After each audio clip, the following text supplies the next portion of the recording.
The other hiccup I hear from people when I tell them about Celsius is like, well, my bank has FDIC insurance, right?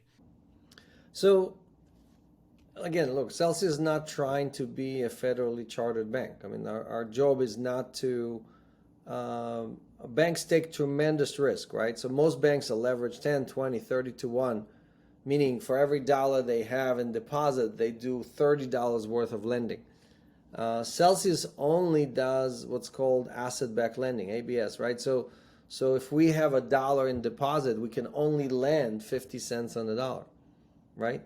So we are a much safer lending institutions than traditional banks. Now, most people say, what are you talking about? Banks, that word starts with a B. Banks are very safe.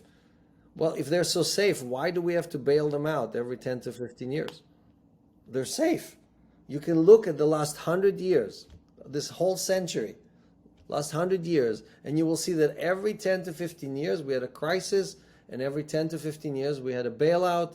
And guess who paid every bailout in the history of the United States? The taxpayer, right? So the issue, it wasn't the FDIC.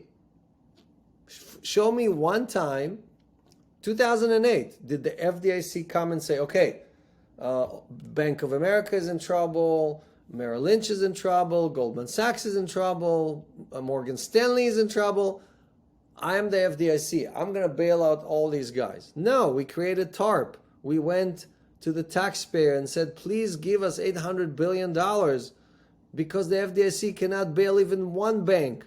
Forget about all the banks that are in trouble. So for all the people who think that there is insurance because when they go to the bank branch, there's a big label on the door. As you walk in, as you pull that heavy door, there's a big label that says FDIC, right? Wow, I feel so safe. Now, what's the value of an insurance policy that has never paid out? The FDIC has never paid out for any bank failure. When Bear Stearns, which was the first bank to collapse in 2008, had trouble, did the FDIC jump in and say, okay, we're here, it's good to go? No, they took it and they forced JP Morgan to buy Bear Stearns, right? The next bank that collapsed, they forced the next bank to buy the next bank, and so on and so on. So they didn't cough up any cash. They don't have it, right? So you can continue fooling yourself that yes, it's safe, and it's the same thing like talking about your mother's retirement plan, right? The pension plan. So unfortunately, again, we printed so much money just this year in 2021. We printed close to 40% of all the money that ever existed, right? Between the Fed and the government and everything else. So that's 40% inflation in monetary terms in 1 year.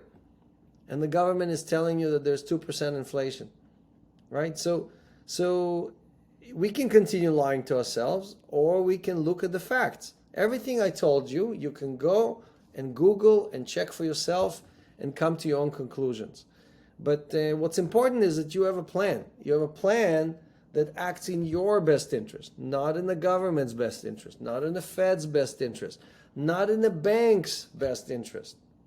Because all the plans these people are giving you are in their own best interest. Now, your plan should be what is the best store of value? How can I protect my asset, not my dollars? You want to protect your asset, the value you created. You exchange your time for value, and now you want to store that value in a way that will protect itself and will accumulate more value, more wealth, right? So how do you protect the wealth that you worked so hard for? Because if you keep it in dollars, it's just going to continuously lose its value.